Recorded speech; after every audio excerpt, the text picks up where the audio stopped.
So here's a question. Are we actually live, or is it just telling us we're live and then we're going to be live in 5 seconds? Well, we're live. Like, we're live now, but nobody's seeing us now. Okay. So it's going to be like 20 I never know how long the seconds. delay is. Okay. Well, welcome. We're really excited to just be in a new year and get to work with you guys and help you grow your channels.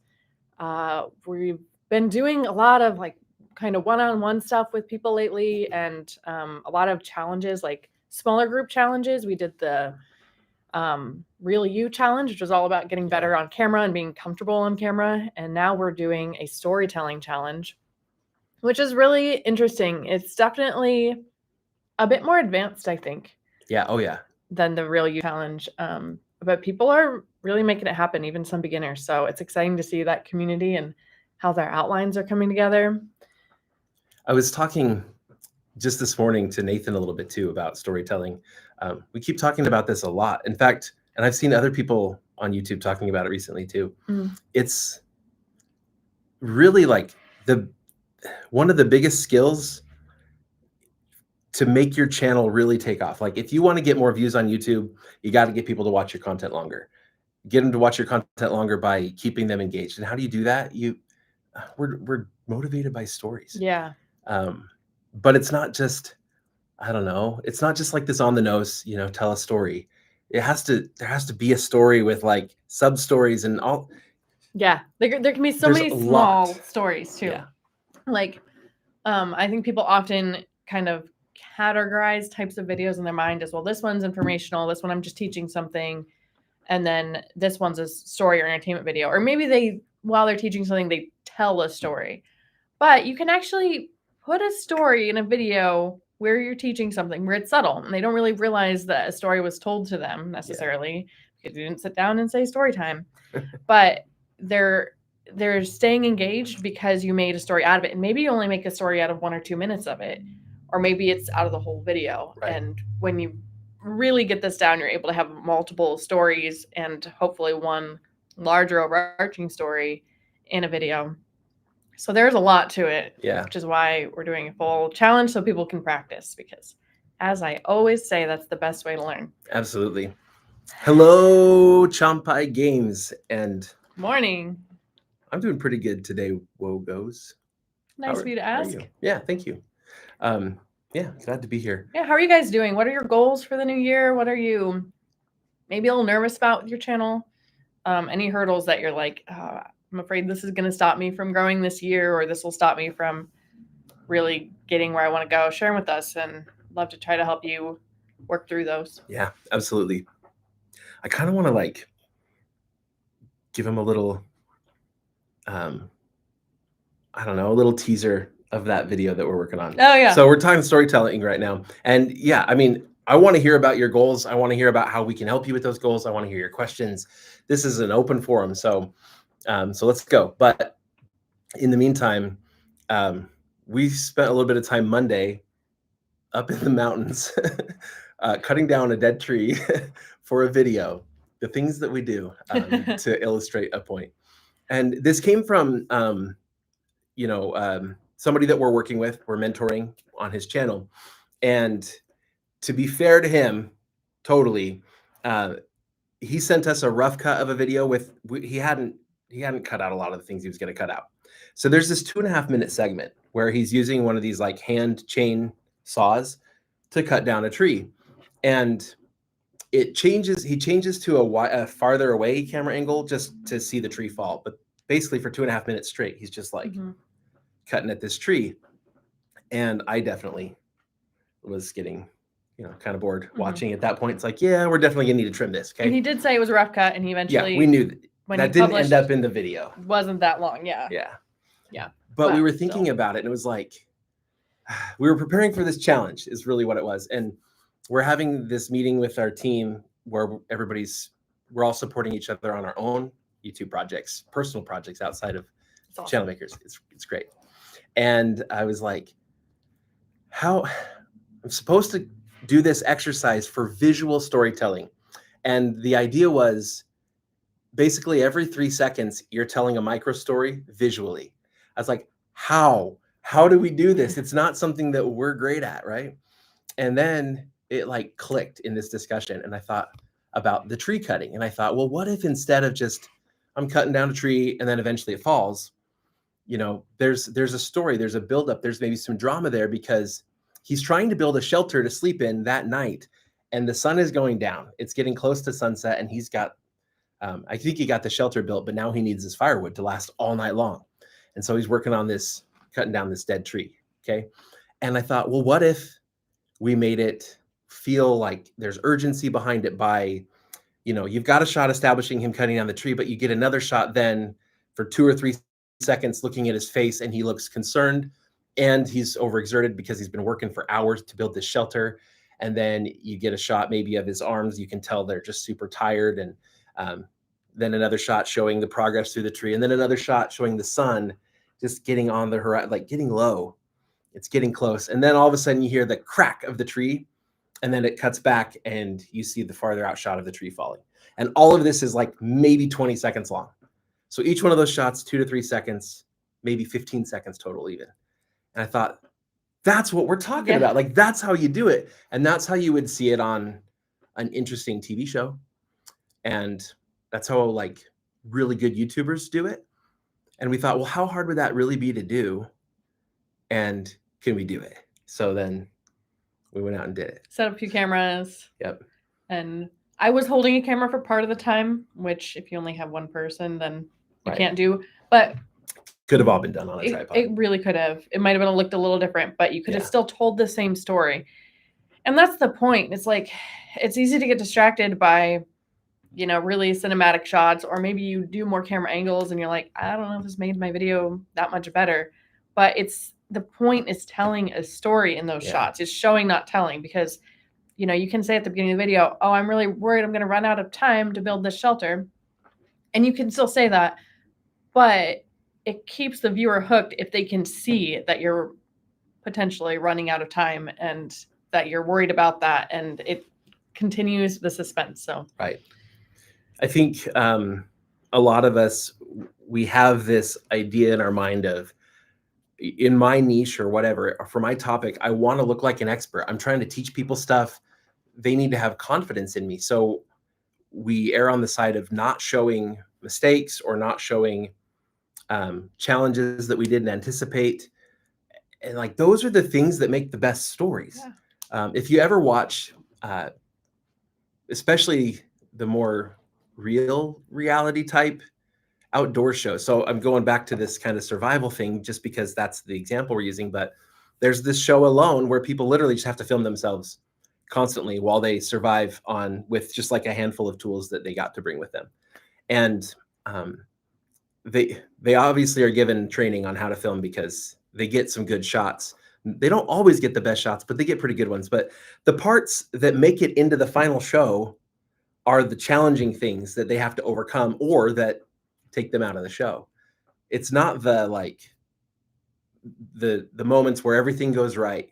There's some of that, like, oh, look, they overcame something, but it's always overcoming something. Yeah, so it's after the challenge, there's some kind of resolution, and then immediately another problem or challenge has to come up in either their storyline, or they'll cut to somebody else that's alone in another area on the show with a problem, because if you don't immediately have another problem, it's not super engaging. We have to entertain. So I think it's key that no matter what your channel is about, we have to think entertainment first.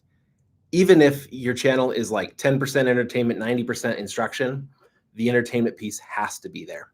All right, we're going here to your comments. Okay. I'm just catching up. Wagos. I'd love some more context if you don't mind. Like, why do you feel like you aren't improving anymore? Are you trying to improve, but you don't know what to improve? Or are you just kind of burnt out and feel like you don't have time to improve things? Or do you like think something's going to work and you try it and then your analytics don't go anywhere different? Let us know there if you'd like some more input, because I don't want you to be discouraged. Let's see. YouTube police, stop. All right. Misty Dawn Farm. Any tips for vloggers? Homestead vlogger, so not typical YouTuber. Oh. Vloggers. I think really along the lines of what we've been talking about here. I think people have the idea that successful vloggers are just kind of like, yeah, I'm filming a bunch of stuff and people will want to follow me. But really, the really successful vloggers they're filming a lot of things, but the parts that make it into the videos are usually there's some kind of drama or some kind of challenge or something. And there are a lot of vloggers who will admit at some point that they invented a lot of the drama, right?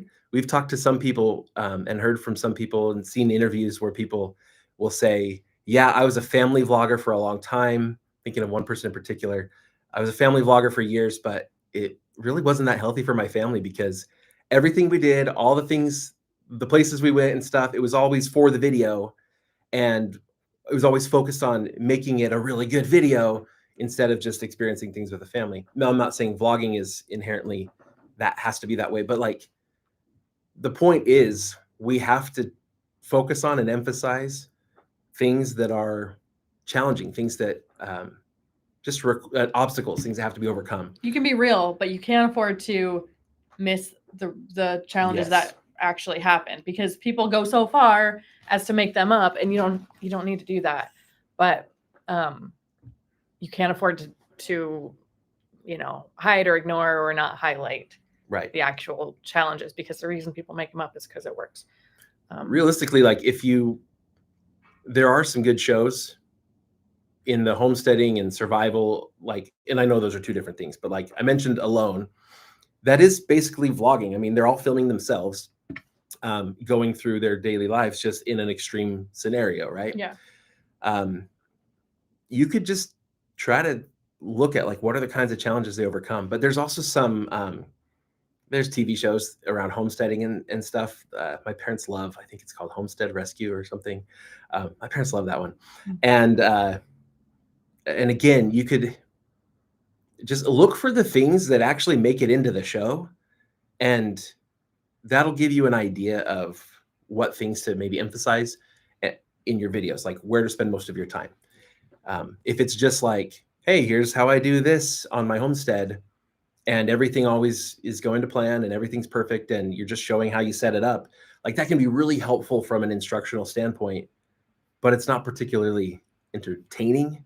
And so you're going to lose a lot of people, and it's going to be those videos are going to be really helpful and therefore watched by the people who are looking for the specific answers to the specific questions. But especially if you're going for a vlog style, you have to be entertaining. Yeah. And here's the trick to actually having these problems that are big enough to compete with the people that are making up problems without making up problems. You have to put yourself in a position where bad things are going to happen. So you have to push yourself outside your comfort zone, challenge yourself, give yourself a really hard goal to try to meet, or a really challenging situation. Like, I want to see if I can eat only off my own food and not eat anything else for the whole year. Well, that'd be really hard. And maybe you start having some problems because you're not getting a wide variety of nutrients because you don't know how to grow that many different things, right? Like, if you can kind of force the circumstances to be more challenging, then suddenly you will have enough drama to not have to fake anything.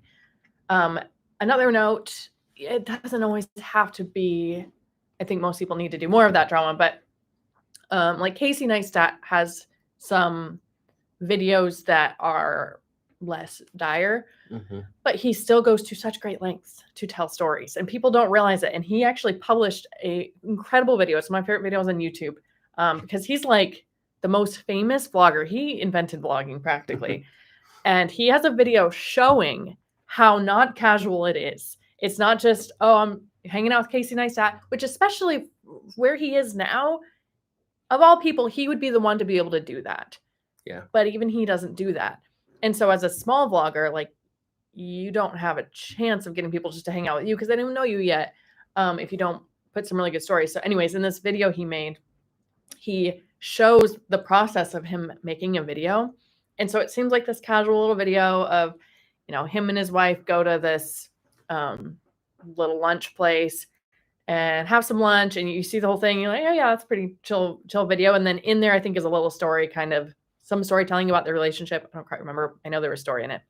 And then he shows you what it took to get that, all the shots. And like, you realize that they get in the car when they're home and he's in the driver's seat, And then as they're pulling up, it looks like maybe she's in the driver's seat and he's not in there. And then there's a drone. So they stopped so he could get out of the car and send a drone up so they could watch them park.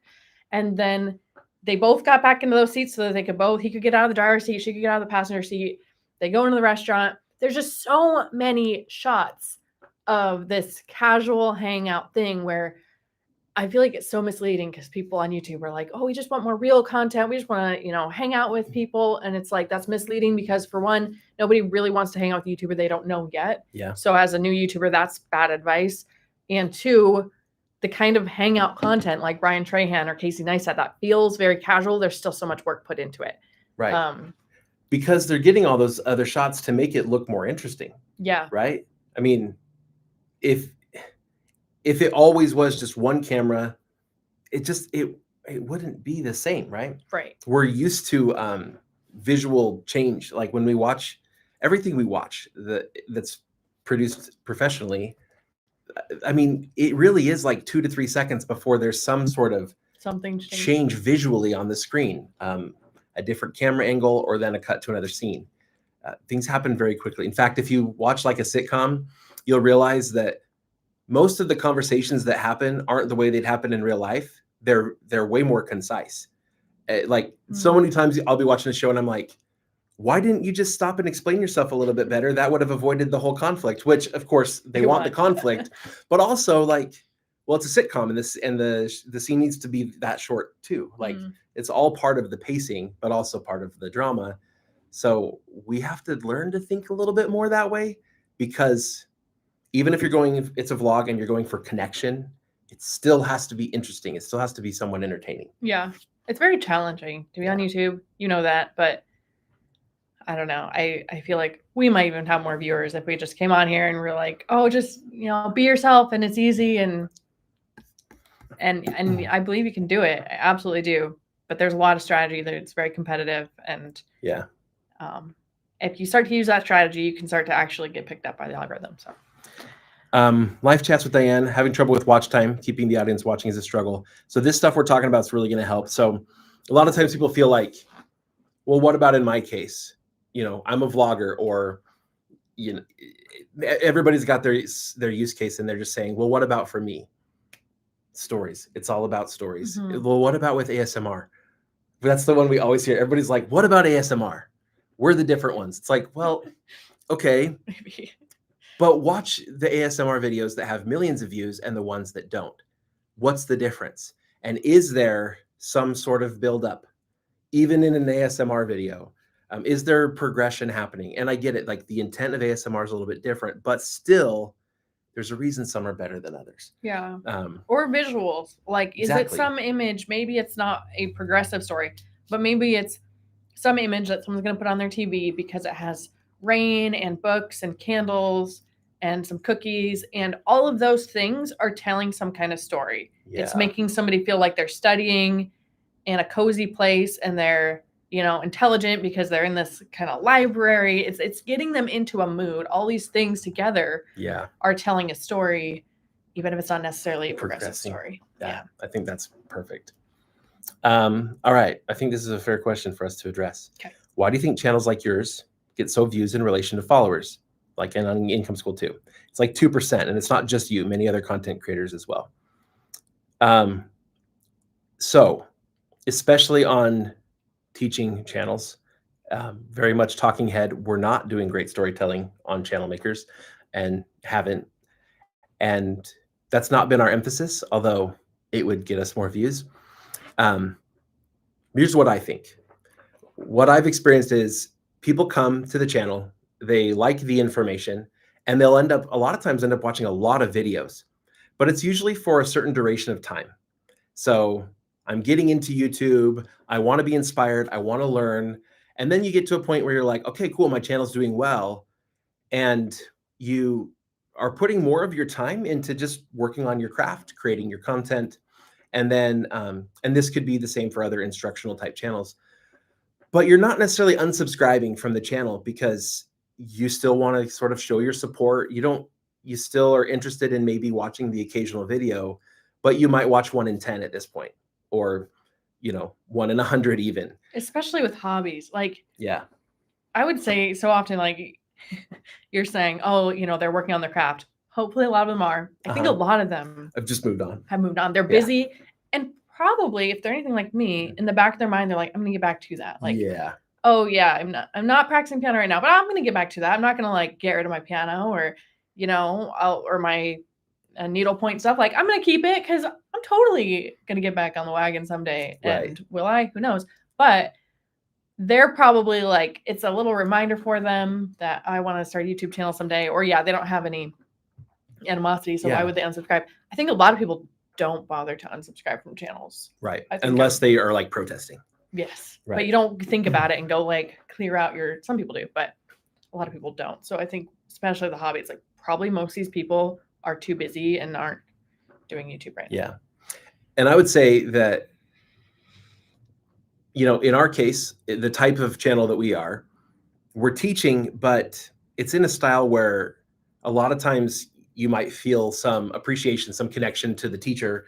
And so you subscribe, right? We see other channels where it's very tutorial based, where the opposite is true, because they're giving out a tutorial that is going to be watched by potentially millions of people. We just talked to some people last week. Yeah, it was last week. Was that this week? I think it was this week. It was this week. Okay. We talked to some people who have a channel where they were doing some dance tutorials, and some of them have been viewed over 1 million times, but their subscribers is way below that. And it's because people go do a search, or maybe they see that come up in their feed, but they want to learn that dance, but they don't necessarily feel a direct connection to the instructor. They're just learning the dance, and they might watch that video 4 times or 5 times, but then not subscribe to the channel. And so just because it's instructional doesn't mean it's going to be the same ratio. It might actually be inverted. The same thing is true. I don't subscribe to most automotive channels, but I've watched some tutorials multiple times to learn how to fix something on a car. And then I go make that repair, and then I move on. And I might watch a different channel entirely for the next time I need to make a repair because they have the exact tutorial I need. The cool case we see, and this happens a lot with very entertainment style channels, is kind of a good balance where, you know, some videos are going to get more views than subscribers. Some are going to have a little bit fewer views than subscribers, but both numbers go up together and seem to be proportionately, you know, in the same order of magnitude, at least, right? You've got 1 million subscribers and you're getting 1 million views per video, approximately, or 1 million, or even 2 or 3 million, but it's still within that same order of magnitude, if that makes sense. Another good metric to look at is just your baseline of returning viewers. Yeah. You know, so you might have 500, 1,000, 2,000, 20,000 baseline of returning viewers. And that's a good way to kind of gauge if you're making good content that's still appealing to your audience. You can kind of think of them more like your audience than actual, like your subscriber number, that I think means less than that baseline of returning viewers. Yeah. Yeah. But that's a good indication of how big your real active audience is right now. Subscriber, that number it really is more of a vanity metric than anything else. Especially once you're monetized. Once you're monetized. You want to get monetized after that. All right. JJ, the Lonely Bull in Asia, says, I try to improve 1% every video. I might have a video overachieve, getting a few thousand views. Then I seem to take a step back and my next video only gets 400 or 500. How do you find consistency? Consistency in views, you may never get, just because you can do things right to where you actually did 1% better every video, but how it's received, who happens to be on YouTube when it first publishes and chooses to click on it. It could be that the topic didn't quite resonate with the people that normally watch your videos. I think there's so many variables on YouTube that to get consistent views from video to video and have that consistently improve every time isn't likely to ever happen. You're always going to see kind of a bounce, and then occasionally you'll get one that goes way above what's normal, and occasionally you'll get one that tanks. And Mr. Beast still gets videos that occasionally flop compared to his normal. Yeah, it's really hard to predict, right? So you're doing what you can input-wise, which is getting 1% better, whether that's skills or effort or both. And that's wonderful in the long run.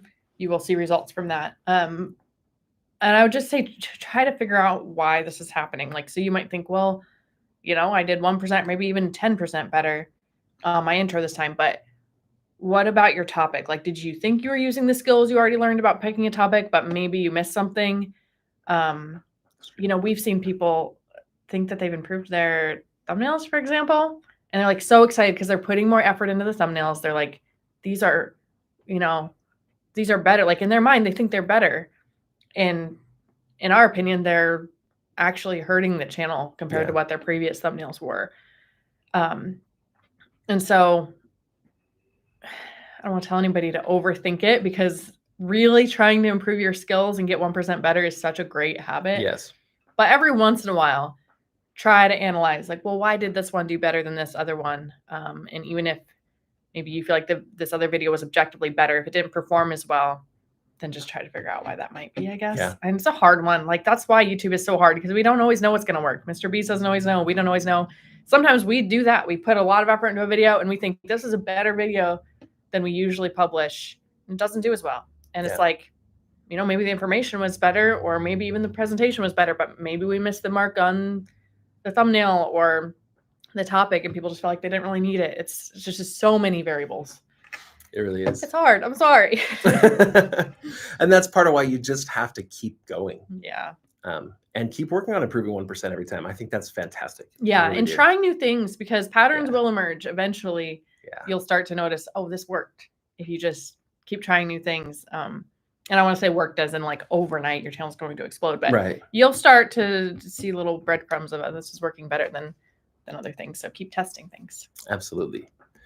Misty Dawn Farm again. I try to include educational parts in every vlog, gardening, animal care, etc. Evergreen content along with storytelling, but my channel isn't growing much. 7,000 subs in 2 years. Yep. Yeah, I think, and again, if we dive into the channel, we might be able to figure out a specific why, but chances are there's, like, it feels like you're doing really good stuff, and we get that. Like, we've been there too. And we talk to so many people that I feel bad, because they're just like, I'm making really good videos. They're just as good as these videos that are doing really, really well. And, when you get another third party to look at it that has a more discerning eye, they say, no, it's actually not. Maybe the information is, maybe it's better, but people aren't on YouTube. They think they're on there for information, but if they're not being sufficiently entertained, you can have the best information in the world and they won't keep watching it. There's so too much temptation to click away to something else. It's so true. So anyway, I think studying your audience retention graphs, looking for when you start to see little dips, those are moments where, okay, you lost people here. And I've been surprised by some videos where I'm like, I thought this was a really important point that I was making, and suddenly I lost 5% of my viewers because I went on too long. And that's really frustrating. So study those graphs, and also look for the moments where you get little peaks. Look at your videos, the ones that keep a higher percentage of viewers longer. Recognize also, by the way, if you have a video that's been out for a while that did spread further than normal, your audience retention is going to look lower, because that video was shared with a broader audience, including people that don't normally watch your stuff. And those people will click away faster on average. So the more views your video gets, the lower all of your metrics are going to look. That's just normal. So you can't just look at the numbers direct, apples for apples, but look for those dips and look for the spikes. Yeah. And that's going to teach you a lot about what aspects of your video creation are working really well for your audience and what parts are just not. Yeah. And while we're on hard truths, because we're not sugarcoating this one for you guys, it's like, this is a lot of really hard truths. And yeah. So thanks for bearing with us. Another thing I want to say is sometimes you have to choose between what you want. So, if you look at your channel and then you look at another channel that's in your same topic and it's doing way better, and maybe you think, well, they don't have as good information, or they're not even sharing that information. They're just, got a lot of pretty visuals, and the scene changes a lot, and it's kind of cinematic, and they're giving a really like maybe dumbed down or simplified version. They're giving 1 tip, I'm giving 5 tips, that may be true. And you are still welcome to choose to keep doing it your way. If you really dislike the way they're doing it, you can keep doing it your way. But sometimes you have to choose between if you want your channel to grow or if you want to stick really hard to the messaging on your channel the way it is and the way you're presenting. Like, I can make a super nerdy video for my productivity channel that I think has tons of good information. And if it doesn't spread as far as another productivity video with more fluff and cooler visuals and one main point that's an easier takeaway for people, I can keep doing that. But I need to recognize that I'm choosing to make a sacrifice because I want that kind of channel. And if I want to grow, especially a lot bigger, I have to decide to do more of what will spread better. You have to like give credit where credit is due. Is okay, well, maybe this other channel isn't doing this quite as well as I am, but maybe they're not doing it on purpose because they realize it doesn't work. For whatever reason, their style, or maybe they're doing other things better, and that's what's making it grow. So if there's a bigger channel than you, I want you to really don't view it as unfair. View it as the reality and like, okay, why is that? And you still don't have to choose to do it that way, but recognize that there's a reason for that. And if you find that reason, you could probably grow your channel or choose to not grow as fast. Yeah. And that's fine. That's honestly fine. Oh, absolutely. And it's not always worse. So we've seen really specific cases where 2 channels in the same niche, one channel has over 1 million subscribers, one channel has, I don't remember, 100 some odd thousand subscribers. I love this example. And the one with 100,000 subscribers is a full-time YouTuber, and the one with over 1 million subscribers can't make enough money to quit his job. This is not a hypothetical. This is a real. I was shocked when I found out that the more successful YouTuber, who has a very interesting channel, I had already seen his videos before, just like out in the wild, just watching his videos, and they're awesome. But because it reaches a much broader audience with more of an entertainment kind of feel to it, he, the things he's trying to do to monetize his channel, he gets some ad revenue, but even then it's a really broad audience. And so the ad revenue is not worth a ton. And, he's trying to sell informational content, course type content, and can't get anyone to buy. Whereas this much smaller channel, it has an audience that's a little bit more nerdy and into this stuff. And so these are the ideal people to sell information to. These are 2 guys in the same niche. Yeah, it's crazy. And on the outside, you'd look at it and say, well, this one is way more successful. But in reality, this one is the one that's able to live the life of being full-time content creator. Yeah. So know your goals, get really clear on your end goal. Keep asking yourself why, the 5 whys. Like, okay, I want more subscribers. Why? You mentioned this the other day, and I think it's just brilliant because it really gets you down to the core, and then you can make good choices accordingly. Because maybe we find most people could monetize their existing audience. Yeah. Especially if you're like already monetized on YouTube. If you made it that far, your ad revenue could be like only 10% of your revenue, and it wouldn't have to be that hard. Maybe you're like, well, I don't want to make courses or information products. That's not me. Then go really hard on the information or entertainment route. Yeah. And you still don't have to only rely on ads. You could still, I imagine sponsorships. I imagine that YouTuber that is not able to go full time with that many subscribers is still not monetizing as well as he could be. I think that's absolutely true. Wrong ways. Yeah, exactly. Yeah. He's trying the cool thing with information and courses and stuff is it's kind of a passive income. You create the product and it's infinitely scalable. So it's like, well, if I can get 1,000 people a month to buy a $10 product, that's $10,000 a month.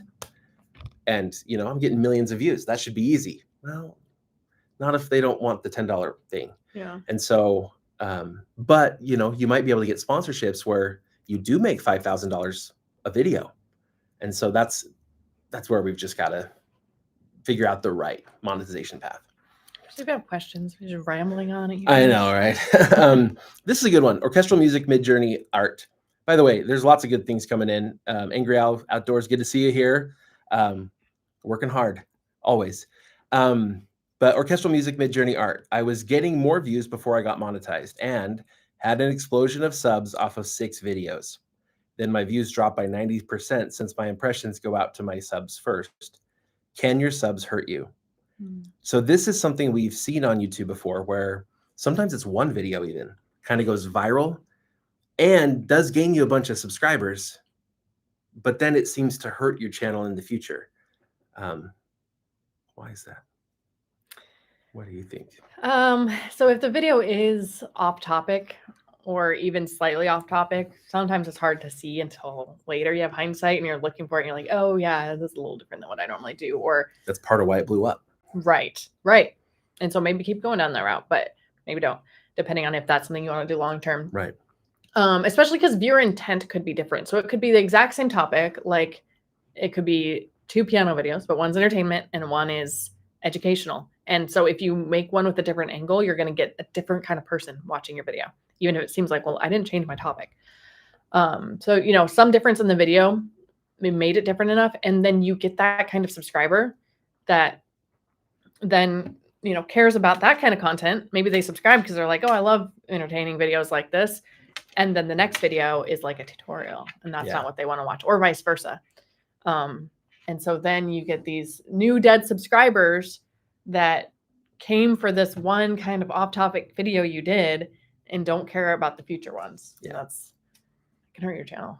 And I think it's almost worse that it happened for you with like 6 videos, because then it's actually, we're talking about subscribers. You got all these subscribers, but I think it's actually less about whether or not they hit subscribe, and more to do with just the behavior of the people who watch your videos. So if you put out some videos and they all got kind of picked up a little bit better by YouTube and they went to this broad audience, and so then YouTube's used to your videos doing that, and then you put out another video that's more like what you made before and it just doesn't take off in the same way, well, now YouTube's like, oh, well, this video is a flop because we're showing it to the same people that liked your last few videos. They didn't like this one anymore. We've seen the same thing happen when people talk about shorts hurting their channel. It's the same thing. A lot of times YouTube shorts, there's just a different viewer intent behind them. And so you put out a few shorts, they spread really far, lots of people find you, they even sub to your channel, but the long form videos are just too different from the reason that they watched the shorts. And so they're not going to watch those videos. Now, you know, at least in theory, the algorithm's gotten smarter and is separating the views between shorts and long form, so that doesn't happen as much. But still, it happens to some degree. And so, like when we talk about using shorts, we like to use shorts as a way to introduce, because shorts do get shown to a broader audience. People don't have to choose to click on it. The choice they make is whether or not to swipe away. And so it's a little bit easier to get seen. And so we like to use shorts as a way to get seen by new people, but we would like to make sure that the shorts are intended to introduce them to our content, to point them to long form content. That way we're not creating shorts that we want to really go viral and spread for the short itself. We create shorts that we use to just introduce people to us and get seen by more people, so that it's just like casting a little bit broader net. But that way, before they subscribe to the channel or before they come check out the other stuff on the channel, they have a pretty good idea of, like, their intent is the same. If that makes sense. Anyway, it's gonna be tough. You can turn off notifications for subscribers. Yeah. Like on a per video basis. So if you are about to publish a video and you're like, I want this out there, but I'm not sure a lot of my subscribers like it, you can turn that off, and then it can help. Sometimes we do that. Sometimes that is a really good idea. Yeah, good point. Also, if you're in the situation, you had one video go, or a few videos that went way more viral than normal, you can take that video, and this can be really painful to do. But if you realize the viewer intent is different, it's different from what I want to do going forward, it attracted not the right audience, you can make those videos private, and the data associated with those videos will disappear. And in theory, we've seen this work on some channels before. It doesn't always work, but in theory, that the algorithm will kind of refigure things out based upon those videos as if they didn't exist. And so that we've seen it happen where it can help a channel kind of pick back up. So evaluate whether or not you think that's a good idea for you. All right. Wogo says, I've been making content for a couple years. I think I was improving one video at a time. I still love making content, but I feel stuck. I'm struggling to make my videos interesting. So this is who said, okay, yeah.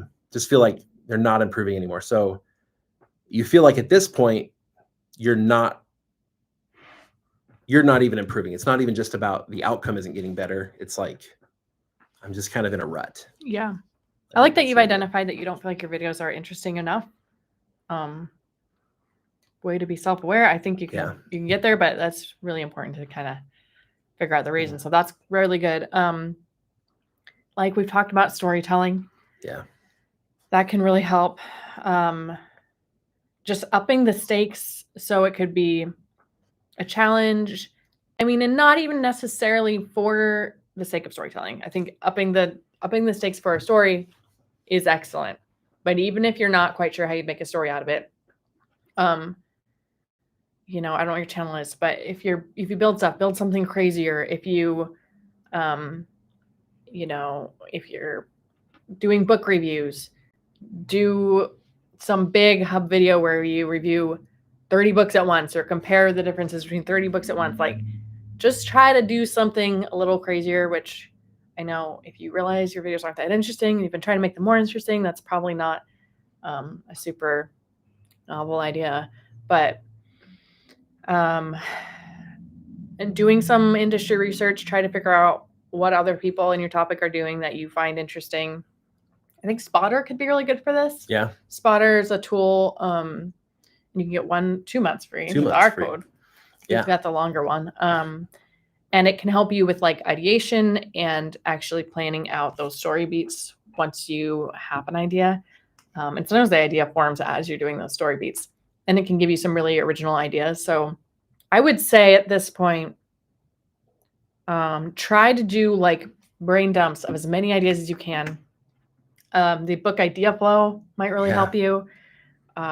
We love the author of that book. And that book has like really changed my life more than almost any book I've read. The last year, I do things differently because of that book. And he talks about just how to do a brain dump and how to like turn off the judgment part of your brain so you can actually come up with original ideas. Because when we're being self-critical, even if we don't realize we're doing it, we're not going to have original ideas. And so I think if you can just get more unique, original ideas that are more exciting, the rest of the video will kind of naturally become more interesting and you won't have to fight so hard to make the rest of the video interesting. And it'll take some work, but hopefully it's fun and it doesn't feel too grueling.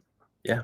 Any other input? No, that's perfect. Okay. And we'll link to Spotter. We'll link to the book Idea Flow. We'll link to that. We'll find that Casey Neistat video you talked about earlier. We'll put links in when we're done here. Yeah. ChatGPT too. Go on ChatGPT and be like, give me some have random a conversation. Crazy. Yeah. Have a conversation. Tell them.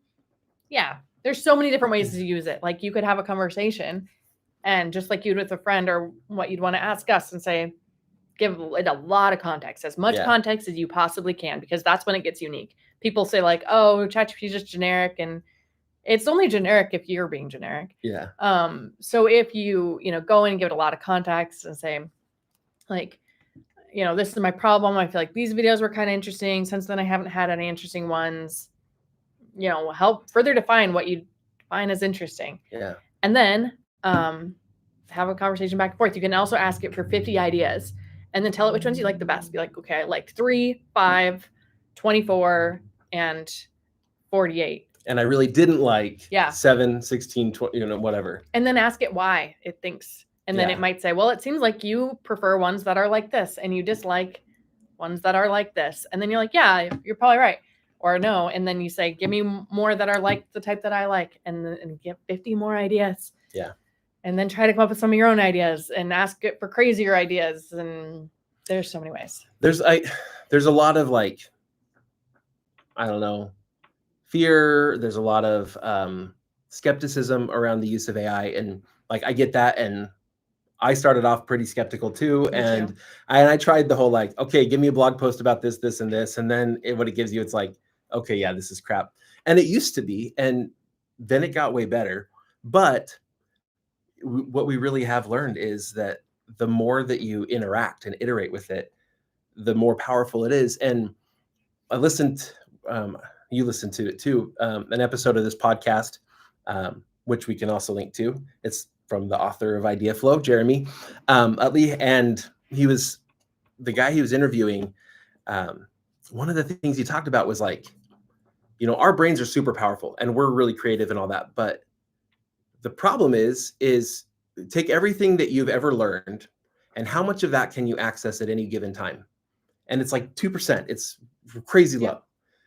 So imagine if you can be the thought leader, but the ChatGPT can access everything that from hundreds of thousands of books that have been input into ChatGPT, plus tons of stuff from the web, just so much information, and it can access it basically instantaneously, but you can be the thought leader. So when you say, I liked these ideas and I didn't like these ones, why do you think that is? And then it can see like, these are the things these have in common, and it can process that better than we can because it has access to why it gave you those ideas in the first place. And it's like all this stuff behind those ideas, and it can kind of make those connections and then help you in so many ways. But it has access to all of that information and ideas and history and all those sorts of things. So it's a lot better as a thought partner. And I think that's the mistake people make, is they're like, it'd almost be like you had a robot to make you dinner and you're like,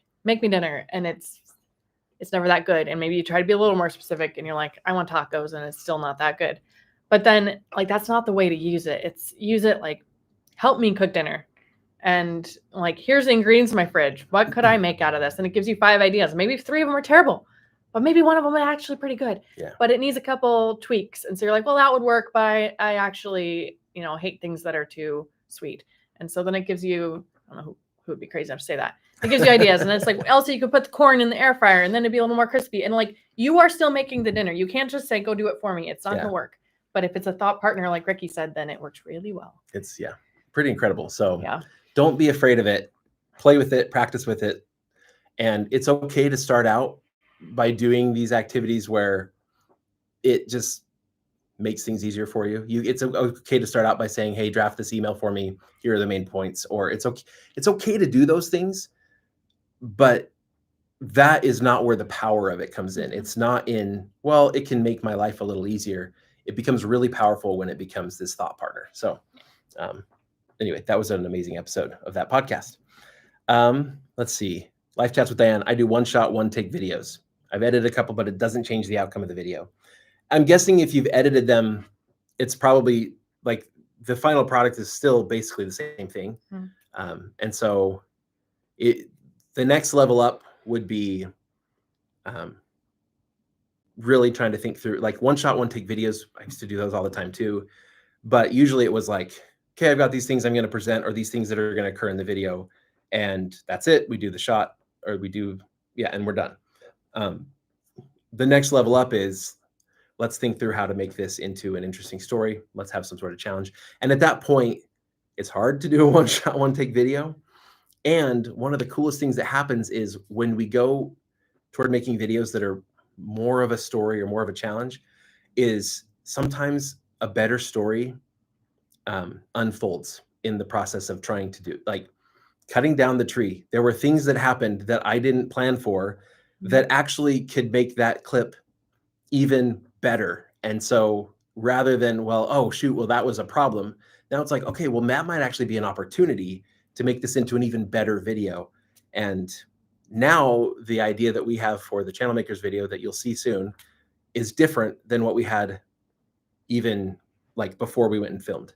In fact, just reviewing the footage yesterday, talking with Cody, it changed the video that we're going to make for you because of the opportunities that arose from what occurred. So anyway, just keep your mind open to that.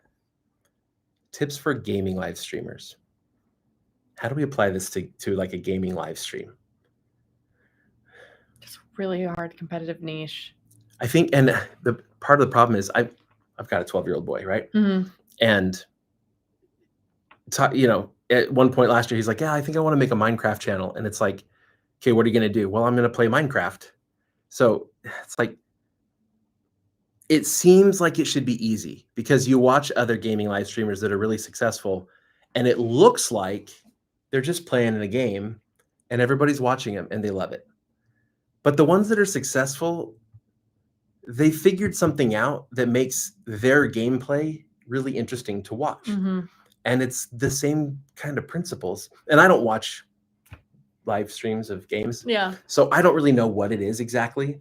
But the ones that are successful are different. It's just like ASMR or anything else. It's like there's a reason that some take off and others don't. And it's got to be that some kind of story, or it's got to be because the people watching are able to like feel better vicariously watching you play than just playing themselves. Otherwise, they would just play the game themselves. So there's got to be something about the gameplay that makes them feel a certain way. And I would niche down if you can. Have some specific game or angle on the game that's really unique to you. Of like maybe you're doing speed runs or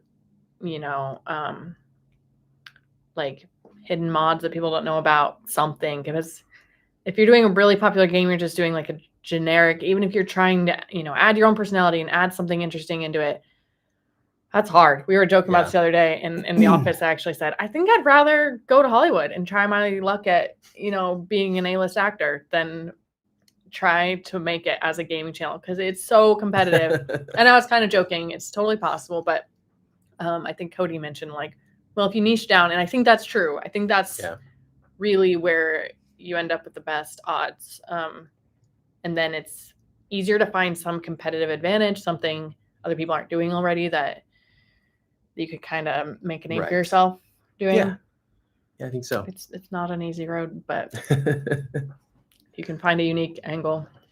I think it's funny too, because you give the example of the A-list actor, and people will sometimes be like, yeah, but even that, I mean, seems competitive, but it's not that hard. I mean, Harrison Ford, he was a carpenter and then all of a sudden became an actor when he was like 40. It's like, no. He went to Hollywood and tried and worked as a carpenter while he was trying to get hired on as an actor. And it took until he was like 40. That's the story. Right. The story isn't, oh, I was a carpenter. And then one day it was like, I don't know, maybe I'll try out for Han Solo. That's not the story. It's not what happened. Right. But it's the motivational story that sometimes gets told. And then I heard the real story and was like, okay, yeah, no, that's not it. I heard like, oh, Chris Pratt was just a dude sleeping in his van and then all of a sudden he got a job. No, he was a guy living in a van trying to make it in Hollywood for a long time. Yeah. That's the story. There's huge survivor bias there too. Oh, yeah. Even if you know of an actor that did kind of get big overnight without a lot of effort. Well, how many have not gotten big overnight without a lot of effort?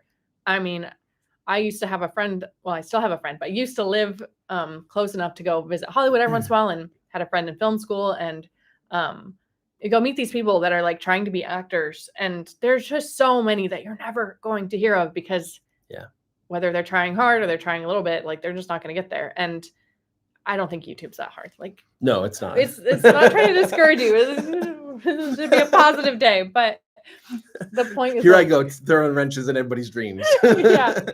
You are not Harrison Ford, but neither am I, and I'm making money on YouTube. So there you go. Totally. YouTube is way more replicable, which is why we can start new channels, and you've grown plenty of channels and monetized plenty of channels because you've kind of figured out how to replicate it. Right. I think Hollywood has too much luck to do that. There's no way you could have done that with 5 different personalities in Hollywood. So YouTube is much more much less luck, but it's still hard, especially if you're in a really competitive niche. And I think part of that success for you is kind of knowing which niches to try, and especially what angle and topic. So you might be able to make a channel succeed in almost any niche, but you would have to go at it with your knowledge and your skills of what types of videos and what angles to take on those videos, because I don't think even you could just like have a video idea handed to you and then make it happen, because sometimes the topic or the idea is just not gonna be too competitive. So. I think even there, if we talk about the video idea from the standpoint of just like the topic of what it's about, there are plenty that I couldn't do for sure. But there are some where it's like, if I took the head-on approach that seems obvious, it's not going to work. Yeah. But maybe with a different angle it would. But I definitely couldn't do that with any topic. And I don't think I could do it in any niche because nobody ever wants to watch me play video games. I'm the worst. That could be funny. Actually, maybe I it kinda could be a wanna comedy do it. channel. Yeah. We played Mario Kart once at the office. That was fun. I don't remember how you did. I did fine the first race we did, and then the next time they chose the higher level. I can't remember who said it. Like And 150 so cc. yeah, so it was like all the controls were just way faster, and I just could not handle it. They got me with the maps. They switched up all the maps on me. Yeah. I'm expecting the maps from like 2004, and and there's new ones because Tanner's young, so he's like bringing in his Switch with new maps on it. Gosh, God, I have Mario Kart at home. I almost never play, but it's on a Wii. Oh, nice. And it's I don't even know what year that one was made. Do you have GameCube controllers? No, just the Wii controllers. I like Yeah. GameCube controllers. I have to try that out. Double Dash was fun. Okay. Anyways, maybe we'll start a Double Dash channel. Probably not. Probably not. A terrible idea. But hey, this is just a point I Am Car Hacker makes. Everyone's focused on getting views. We need to think about how to monetize better from one subscriber and then worry about getting views to get eyeballs on our offers. It's a good mindset, and most people don't have that. So, and Misty Dawn Farm says, I guess I need to find someone to roast my channel. 100%. Get somebody with a third-party perspective that just, if you ask a family member that really loves you, most of them will probably be really nice and be like, oh, I think that was really great. And they might even really think that, but that's just because they're not looking at it from a critical standpoint. They're looking at it from a supportive standpoint. Wow. So hopefully you have one of those friends that's really good at being blunt. And choose that person, and then just be ready to take the feedback for what it is. And hopefully someone that, if you have somebody that knows a bit about YouTube, I think this is why the P24 community is really helpful, because people know. So instead of just, even if you find a friend or family member that could be really honest with you, they might be like, yeah, it's not as good as other vlogs that I watch, but they don't know why. And in P24, people are more likely going to be able to kind of brainstorm with you to figure out why that might be. I think that's, or just other YouTubers, if you can find communities with YouTubers. That's one of the biggest indicators of success, and we've said it several times, but the most successful YouTubers, they all have a group, or at least another person that's also a YouTuber with their own channel, but that they can bounce ideas back and forth. They critique each other's stuff. They'll send each other like, hey, here's the thumbnail that I was thinking of for this video. What do you think? The most successful YouTubers, they basically all have their people. And really surprising. Really. And it's not like they got their people after they got successful. Yeah. No, it's like, no, we found a group years ago and now we're all successful together. Yeah. I couldn't believe at Vid Summit to see just how many successful people had groups from the very beginning. Yeah. So. Like all of them. Yeah. We hardly found anybody that didn't. Yeah. It's weird. So there you go. Don't be an island. Find your group. If you are struggling to find other YouTubers that you think you could work with, Project 24 is an amazing place to do it. If you're already in Project 24, we are starting off more small groups, because we've seen that when people have been in small groups in P24 that they kind of started on their own or with a little bit of a kickoff from us, they got monetized way faster. Yeah. And so we're doing that, and like get in one seriously or host one, and it will up your chances significantly. Right. I'm convinced. Absolutely. Yeah. So if you're in there and the groups that we have, none of them like fit your schedule or whatever, or you want to start another one, message Anna. She's spearheading all of that. And get a group going. Let's see. Got a couple more here. We have one outlier video that took off. Our other videos stuck in the lower hundreds. No explanation. We can't seem to duplicate the success of that video, but we're still enjoying the journey, which I think is key. If you're enjoying the journey, you're going to have the motivation to keep trying. Are you comfortable sharing? If you're comfortable sharing, I'll look up and try to see if at one quick first look, I can tell why I think that might be. Yeah. So that's Ron and Sharon. So if you're here still, if you're okay with us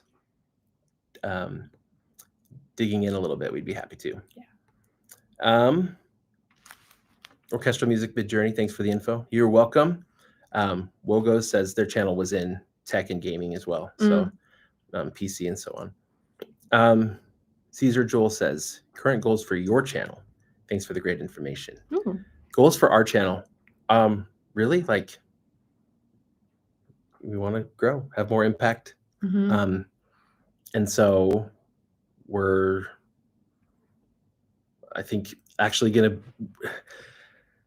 some plans that we have, I'll say, because like goal for the channel, I don't have a specific subscriber goal or view count goal or anything like that. But we're going to be showcasing more case studies. We're doing stuff with other channels that we own ourselves. And so, and we're excited to try some cool things with storytelling, with video ideas and stuff. And so I want to do those things, but I want to just be showcasing them a ton on this channel. But also showcasing case studies from people that we're working with, because we're working with some other people too, and trying to help them grow their channels. So want to give you more real world stuff and do a better job of making it really interesting and entertaining you while you watch our videos. So those are things that we want to get really good at and do on this channel. And I think the natural result of that is going to be growth, more people watching this stuff and learning. Yeah. So. That was a good summary. There's a lot. Yes, a lot. Too much probably, but we didn't hear back yet from Ron and Sharon. So and that's currently, anybody else have any questions? We're at about an hour, but we're happy to take a couple more if you're here.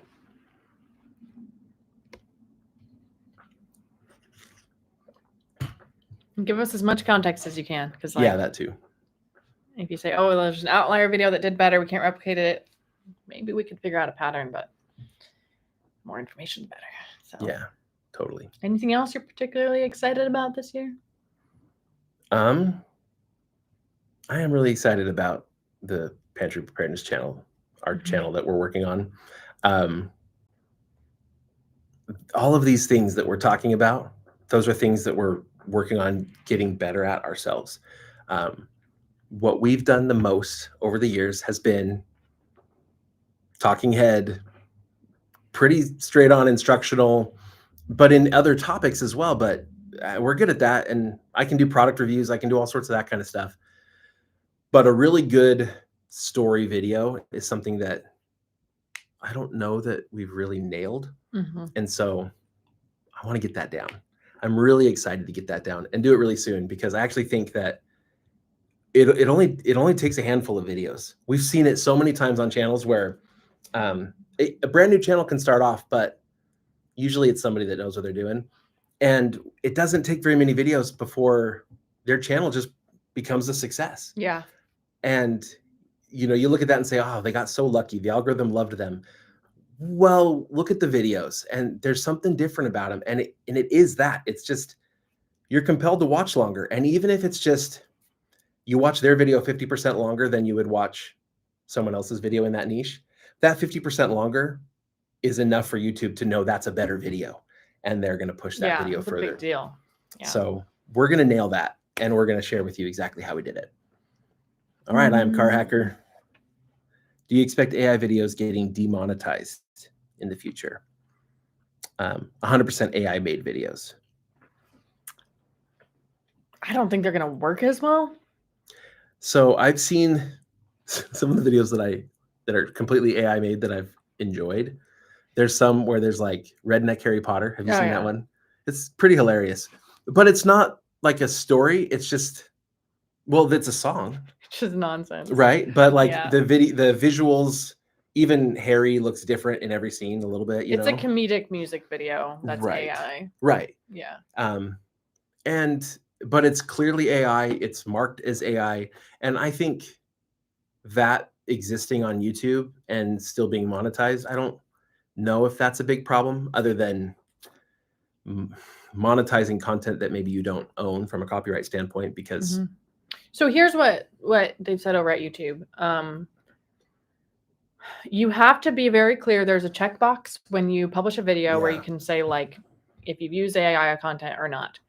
If you don't disclose that and you use content that is reasonably misleading, Yeah. then you can get in trouble. So that's like actually trying to trick somebody, like saying that there's a storm coming to, Texas, and you're using AI to make it believable enough that it's clearly not a joke. And Deep fake, I could see being a big problem. yeah, We try to make it look like somebody said something they didn't say. right. Redneck Harry Potter is clearly not Daniel Radcliffe. It's clearly not made by Warner Bros. Right. Or Universal, whoever owns that. I mean, and there could still be a copyright issue with something that's Harry Potter. But the point is, that's not tricking anybody. Right. And YouTube, as subjective as it seems, they were quite clear that right now, that's kind of where they're drawing the line, is that you have to use your own judgment to determine if somebody could reasonably be deceived, in which case you have to make it super clear that it's AI. And if you don't, you're in trouble. Yeah.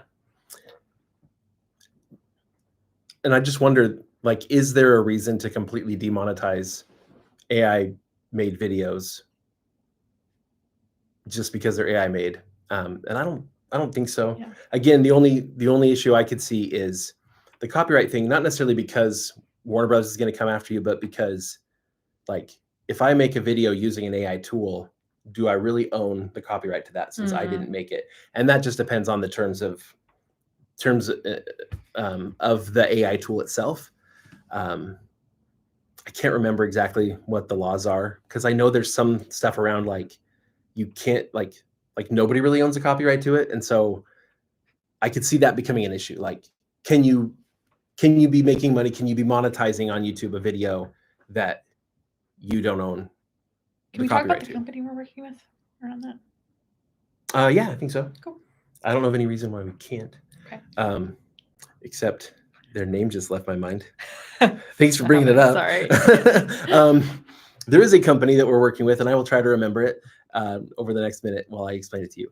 But there's a company we're working with that is going to bat for content creators, because AI companies have been using our content, your content, again, whether it's video, written content. I've been in blogging for a long time, podcast content. They've been using our content without our permission to train their AI models. And so what this company is doing is they're battling this on two fronts. One, they're inviting creators to provide their content to be part of a catalog to be used by AI companies that want to be more ethical. So providing them content to use to train their models, and then compensating us for that. So they're licensing your content for the use of training the model, not for the information. They can't use your video for any other purpose, just to help train their model, and then compensating you for that. The other thing that they're doing is they're going after companies that have been stealing and using our content without permission, and filing lawsuits and basically trying to win some compensation for their clients, the people who are providing their content. So if they see that a video that I submitted to them was also used by this other AI model at some point in the training without my permission, they're going after those companies and then trying to win me some money, which is pretty cool. So anyway, we're working with them. We submitted tons and tons of videos to them that they can use, that they can let other AI companies use to train their models. Trovio, that is the company, Trovio. Thanks, Nathan. If you want to know more about Trovio, let us know, by the way, in the comments for this video, and I'll try to find more information and see if I can get you hooked up. Because pretty soon here, like, this is brand new. This was, I heard about them a little bit after Vid Summit this year, and they were just getting started. So like the first round of content catalog that they put out was like December. It just started. So it's a cool concept, trying to give creators some of that. We'll see how well that works out, and if it's working out well, we'll help you guys get hooked up too. That's pretty cool. Yeah. Any other questions? Thoughts on mental health channels for growth in 2025? What would we do to grow a mental health channel in 2025, maybe? Or what concerns do we have around that topic? for me, a couple concerns. It's just one, mental health is a kind of a tricky space, and you don't want to give advice that could be problematic for somebody, and that's hard. There's just some liability there, even Yeah. if you're giving good advice. Right. It just gets a little.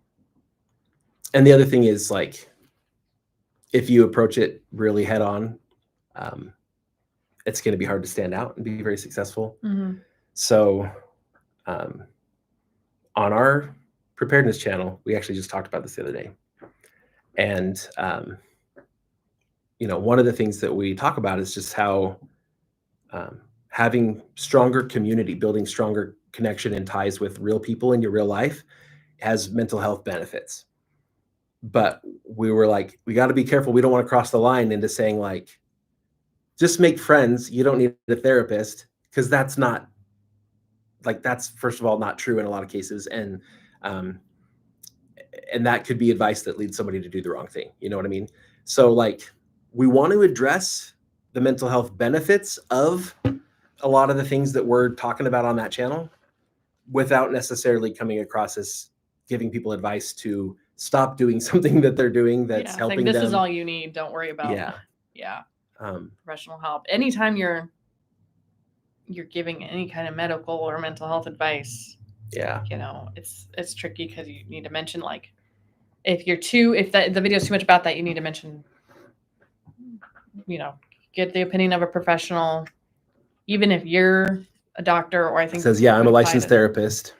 But if you're not their therapist, then I don't think that, I mean, it helps, but it's not good enough. Like, you still have to say, you know, I'm doctor, but I'm not your doctor. Like, I'll call my uncle who practices.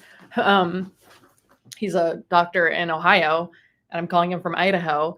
And he starts the call, and he's like, I'm not your doctor, blah, blah. Your doctor. Yeah. Exactly. And then he gives me advice. Right.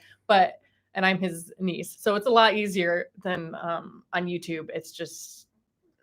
And that's not to say that the topic is unapproachable. I mean, I listen to podcasts about mental health, but again, they're usually taking, sometimes it's like a case study, and they're addressing, or it's somebody that literally, like, typed in a question on a Facebook Live or something like that, and they're addressing that question, and so they're answering the question for that specific person in that specific scenario. And even then, the therapist on there is saying, well, based off of what you've told me, but, you know, obviously I don't know if there's other context that's important, but in most cases, this is what I would recommend. Like, you got to use quite a bit of that language to. Which you can look into that. You can look at what other channels in the space are doing. Look at try looking at the legal stuff. And then as far as, like, growing, I've noticed mental health channels. This is so sad and funny to me, but the ones that talk about narcissists.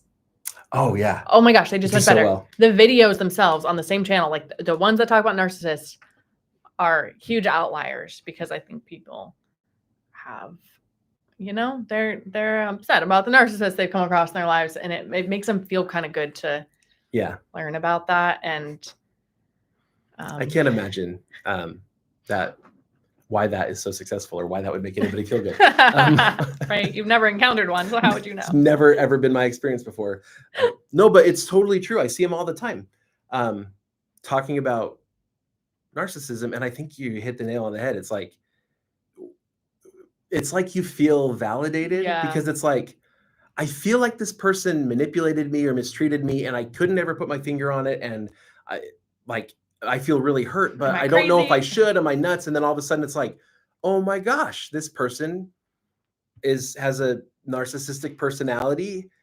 Oh, okay. They might not even realize they're being manipulative. It's just what they do naturally. And okay, cool. And now I feel like I have the tools to recognize that and not be taken advantage of in the future. Yeah. It's understandable. Totally understandable. And those are doing really well. Yeah. And so it's almost like a topic is a little bit dramatic, right? Or like content about, you know, I don't know, breakups, or your ex, or things that make you feel validated, that make people feel validated. But I think what you said is not too generic is really a good point. Yes. Like, not just how to overcome depression. That's very generic, but like, I mean, people have depression for so many different reasons. Yeah. And if you maybe kind of pinpoint like healthy habits. You know, maybe someone suspects it's their lifestyle, or maybe someone suspects it's the people in their life, or maybe someone has no idea, and you kind of like get it a little more narrow based on those things. Not just giving all these possibilities in the video, but in the actual packaging so that they feel like it was made just for them before they even click. There's a lady who makes, I've only ever seen shorts content, but it keeps popping up in my feed because I keep watching it. And it's this lady who will, a lot of times what she's doing is kind of reacting to like TikToks that other people have made, complaining about men, right? It's like, or showing the way like that she's treating her husband or her partner or whatever, who like, oh, he's so stupid, or gosh, he's being so emotional here. And then it's like, and then she'll like play the clip from the TikTok, and then she jumps on and is like, lady, your husband just was emotionally vulnerable with you, and the way you just treated him, it's no wonder that he won't be emotionally vulnerable with you ever. Women like you are destroying men today. And it's just like, yeah, lady, thank you. And it makes you feel so good as a man to feel like, yeah, you know, like, but so it's validating, right? Yeah. And so it's striking chord with a specific person with a specific problem. Yeah. Because it's easy to find generic information about, you know, ways that might help you overcome something. But when someone's like really speaking to you, it's great. And a lot of times those videos have very clickbaity totally. Kind of titles and it's funny because once you click into them, then sometimes the advice is much more even keeled than you expected, and you're like, yeah, that's probably true, but your juicy title got me to click. So look and see what's working well in your space, and if you have an area of interest that's really particularly interesting to you, maybe that's an area you could really focus in on. And then, you know, what is it that is most validating to the people who are suffering either from that thing or as a result of people who have that issue or whatever. You definitely use your credentials. Yeah, for like, sure. Mention your credentials. I think you will have to give that disclaimer that you're not they're a psychologist, but mention that. That gives you a lot of credibility with the viewer. So totally. Nice. I love that. Yeah. I love it. Excited for all of you. I'm so glad that you're here. Colin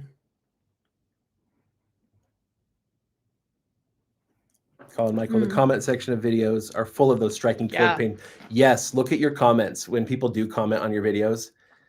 I could see that. And if there's another YouTuber that's doing something similar to what you want to do, or maybe they're covering the same major issues that you're covering, you'll just do it in your own way.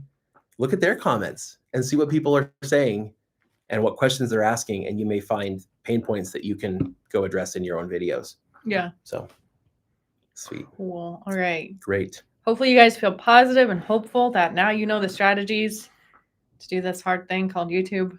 Yeah. It's totally not hopeless. It's just not at all. You need some strategy and some testing and some trial and error and some failure, and you'll get there. Yep. You got this. All right. We'll see you all again soon.